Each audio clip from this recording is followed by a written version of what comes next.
আর সেই জালের মধ্যে পিতলের বড় হাঁড়ি উঠে আসে। এ কি? এ তো একটা পিতলের হাঁড়ি।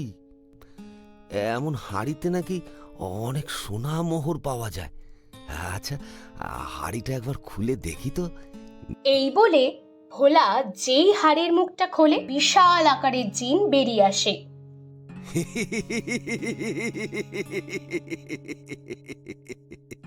ওরে বাবারে, এটা কি? এ তো মনে হচ্ছে কোনো এক দৈত্য রাক্ষস। আমি তোমার 4টে ইচ্ছে পূরণ করে দেব।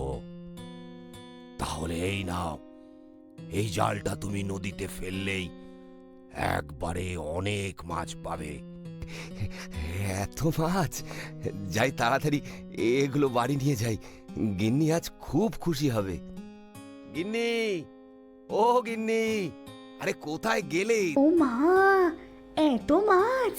এটা দিয়ে আজকে মাছের ভাজা, মাছের ঝোল, মাছের টক, সমস্ত রকম মাছের পদ রান্না করো। আমি বাকি মাছগুলো বাজারে বিক্রি করে আসি। হ্যাঁ হ্যাঁ, তাড়াতাড়ি যাও, নয়তো মাছগুলো আবার মরে নষ্ট হয়ে যাবে। মাছ নিয়ে যাও, মাছ, বড় বড় জ্যান্ত মাছ।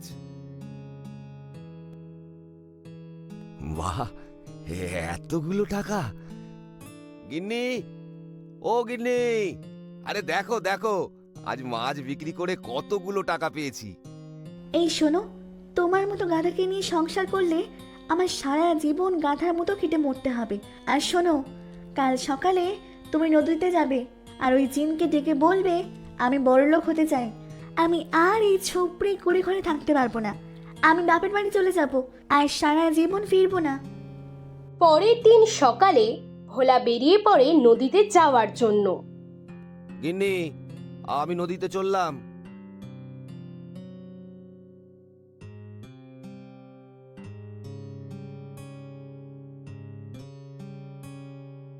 ভোলা নদীর পাড়ে চলে আসে আর 3বার জিনকে ডাকতে থাকে। জিন, আমার ডাক শুনতে পাচ্ছ? জিন, জিন, আমার ডাক শুনতে পাচ্ছ? ভোলার ডাকে জিন সমুদ্র থেকে বেরিয়ে আসে। বলো আকা, এখন আমি তোমাকে কিভাবে সাহায্য করতে পারি? জিন, আমি আমার জন্য কিছু চাই না, আমি আমার গিন্নির জন্য তোমার কাছে কিছু চাইতে এসেছি। আমার গিন্নির খুব আশা, সে বড় লোক হতে চায়। ঠিক আছে আকা, তাই হবে। তুমি বাড়ি গিয়ে দেখো তোমার গিন্নি বড় লোক হয়ে গেছে। এই বলে জিন আবার সমুদ্রের মধ্যে চলে যায়। এদিকে ভোলা বাড়ি ফিরে আসে আর দেখে তার পুরনো মাটির বাড়িটি সেখানে নেই। তার জায়গায় একটি বড় সুন্দর পাকা বাড়ি হয়ে গেছে।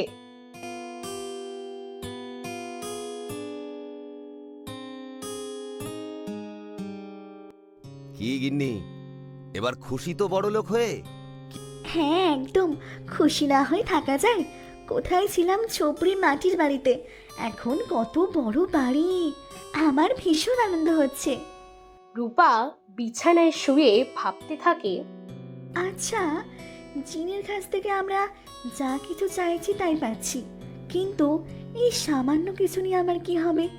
না না, আমাকে আরো ধনী হতে হবে, যাকে বলে অনেক বড় ধনী মানের রাজ্যের রানী হতে হবে আমাকে। এই পুরো রাজ্যটাকে শাসন করব।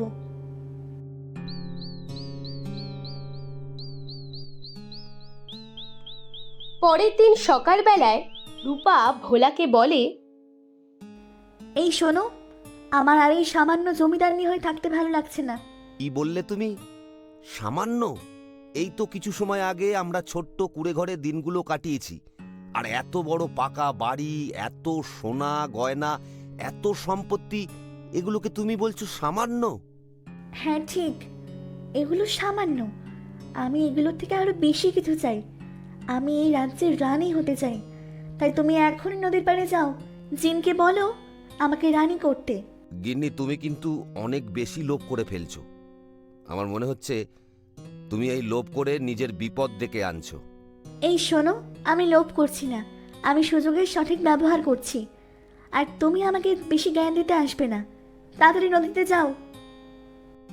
ঠিক আছে, আমি যাচ্ছি। ভোলা নদীর পাড়ে চলে আসে আর 3বার জিনকে ডাকতে থাকে। জিন, আমার ডাক শুনতে পাচ্ছ?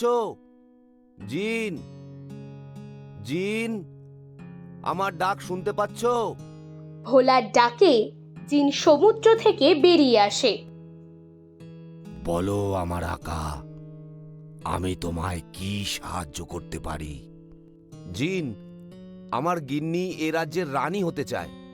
ঠিক আছে আকা, তুমি বাড়ি গিয়ে দেখো তোমার গিন্নির ইচ্ছে পূরণ হয়ে গেছে।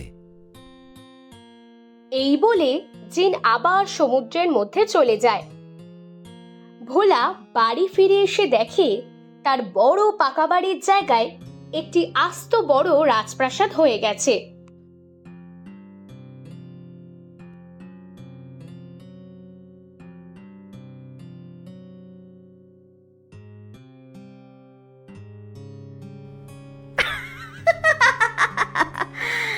উফ, আমাকে কেমন লাগছে। আজ থেকে আমি এই রাজ্যের রানী। আমার অনেক ক্ষমতা, আমি চাইলে যা কিছু করতে পারি। আচ্ছা, আমি তো এই রাজ্যের রানী হয়ে গেলাম, কিন্তু আমার রাজ্য ছাড়া অন্যান্য রাজ্যের সম্পত্তি আমারই মতন, তাহলে আমাকে তারা ভয় পাবে কেন? না না, এ হতে পারে না। আমি চাই আমাকে সবাই ভয় করুক, আর সমস্ত রাজ্যের মধ্যে আমি হব সেরা রানী। সমস্ত রাজ্য আমাকে ভয় পাবে। এই শোনো, আমি তোমাকে আদেশ দিচ্ছি, তুমি এক্ষুনি জিনের কাছে যাও আর জিনকে বলো আমার অনেক অনেক সম্পত্তি চাই, অনেক সোনাদানা চাই। সমস্ত রাজ্যের মধ্যে আমার সব থেকে বেশি সোনাদানা চাই। কি? তুমি আমার কারণে আর জিনের ইচ্ছেতে রানী হয়েছ, এখন তুমি আমাকে আদেশ করছো? আমি তোমার স্বামী, তুমি আমাকেই আদেশ করছো? কি? তুমি এই রাজ্যের রানীর ওপর উচ্চস্বরে কথা বলছো? শোনো, তুমি আমার স্বামী হয়ে বেঁচে গেলে, নয়তো আমি এক্ষুনি তোমাকে শুলে চড়াতাম। শোনো, আমি আবারও তোমাকে আদেশ করছি, তুমি জিনের কাছে যাও, আমাকে সমস্ত রাজ্যের থেকে অনেক বেশি সম্পত্তি দিতে বলো। রূপার কথা মতো ভোলা আবার নদীতে যায় এবং আবার জিনকে ডাকতে থাকে। জিন, আমার ডাক শুনতে পাচ্ছ? জিন, জিন, আমার ডাক শুনতে পাচ্ছ? ভোলার ডাকে জিন সমুদ্র থেকে বেরিয়ে আসে।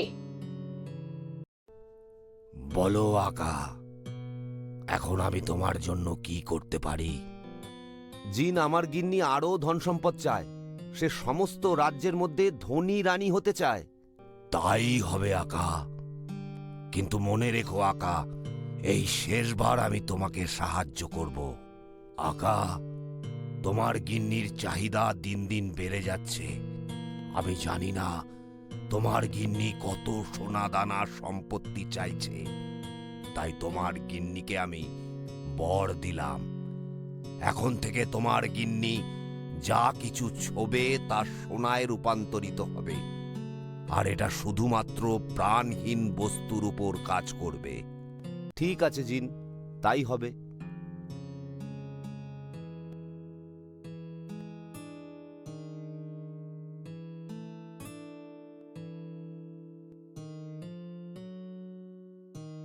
তুমি এসেছো? এই দেখো, আমার সঙ্গে না একটা চমৎকার জিনিস হয়ে গেছে। হঠাৎ করে আমি যেটাতে হাত দিচ্ছি সব সোনা হয়ে যাচ্ছে। হ্যাঁ, তা তো হবে, এটা জিনের কারণে হচ্ছে। জিন তোমাকে এই বর দিয়েছে, তুমি প্রাণহীন যে কোনো বস্তুতে হাত দিলে সেটা সোনা হয়ে যাবে। বাহ, তাহলে তো দারুণ হয়েছে। আর আমার সম্পত্তির অভাব হবে না। এই শোনো, তোমাকে আর কষ্ট করে জিনের কাছে যেতে হবে না। কে আছিস? আমাকে এক গ্লাস জল দে।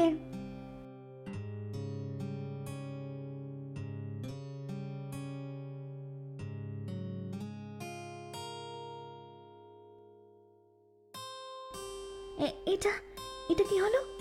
জলটাও তো জমে সোনা হয়ে গেল, কিন্তু আমার হাত লেগে জল যদি সোনা হয়ে যায় আমি খাবো কি করে? আর জল না খেলে আমি তো বাঁচতেই পারবো না। হায় হায়, আমার কি হবে? জল না খেতে পারলে আমি তো মরেই যাব। হায় হায়, কি করবো আমি এখন? বুঝলে গিন্নি, এই পৃথিবীতে প্রতিটি মানুষের কম বেশি লোভ থাকে, কিন্তু সেটা তাদের সীমাবদ্ধ রাখা উচিত। আর তুমি লোভের চরম সীমায় পৌঁছে গেছো। সেই লোভের কারণে ভগবান তোমাকে এমন শাস্তি দিয়েছে।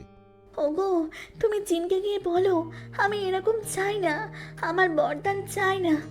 আমি চাই না এরকম এরকম বরদানের কারণে আমার মৃত্যু পর্যন্ত হতে পারে। তার সম্ভব নয় গিন্নি। কেন সম্ভব নয়? আমি তোমার স্ত্রী। আমি জল না খেয়ে মরে গেলে তুমি দাঁড়িয়ে দাঁড়িয়ে দেখবে নাকি? তুমি ভুল বুঝছো গিন্নি, আমি এমনটা বলছি না। আমি বলছি যে জিন আমার 4টে ইচ্ছে পূরণ করবে বলেছিল, আর আমার সেই 4টে ইচ্ছে পূরণ হয়ে গেছে। তাই আর নতুন করে জিন আমাদের কোনো ইচ্ছে পূরণ করবে না। তাহলে আমি এইভাবে মারা যাব? না গিন্নি, তা আমি হতে দেব না। চলো আমরা এক্ষুনি জিনের কাছে যাই। জিন নিশ্চয়ই এই সমস্যার সমাধান করতে পারবে। হ্যাঁ হ্যাঁ, তাই চলো।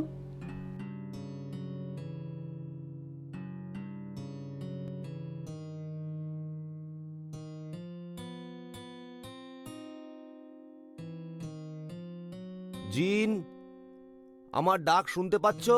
জিন, জিন, আমার ডাক শুনতে পাচ্ছ? ভোলার ডাকে জিন সমুদ্র থেকে বেরিয়ে আসে। বলো আকা, আমাকে ডাকলে কেন? জিন, তোমার বরদানের কারণে আমার গিন্নি কিচ্ছু খেতে পারছে না। ও যেটাতেই হাত দিচ্ছে ওটাই সোনা হয়ে যাচ্ছে। জিন, তুমি এর কিছু সমাধান দাও। তোমার গিন্নি লোভ করে পাপ করেছে, তাই তার ফল ভোগ করছে। আমি তোমার গিন্নিকে ঠিক করতে পারি, কিন্তু আমি তোমার যে ইচ্ছেগুলো পূরণ করেছি সেগুলি ফিরিয়ে নেব। এমনকি তোমার আগের যে কুঁড়ে ঘরটি ছিল সেটাও আমি নিয়ে নেব। বলো, বলো তুমি কি চাও? তোমার গিন্নি না তোমার সমস্ত সম্পত্তি? জিন, আমার গিন্নি খারাপ হোক বা ভালো হোক, আমার গিন্নি ছাড়া আমার আর কোনো সঙ্গী নেই। তাই আমার গিন্নিকেই চাই। ঠিক আছে, তাই হবে। এই বলে জিন মাঝিকে দেওয়া তার সম্পত্তি এবং সোনা দানা সমস্ত কিছু ফিরিয়ে নেয়, আর মাঝির গিন্নি আগের মতো হয়ে যায়। এই বলে জিন আবার সমুদ্রের মধ্যে চলে যায়। বন্ধুরা, তোমরা যদি বড়লোক হতে চাও তাহলে পরিশ্রম করে বড়লোক হও, কিন্তু বেশি টাকা উপার্জন করতে গিয়ে কখনোই অসৎ পথ বেছে নিও না। আর হ্যাঁ, এমনই মজার মজার কার্টুন ভিডিও দেখতে হলে আমাদের এই চ্যানেলটিকে অবশ্যই সাবস্ক্রাইব করে দাও এবং তোমার বন্ধুদের কাছে অবশ্যই শেয়ার করে দাও এবং তাদেরও দেখার সুযোগ করে দাও।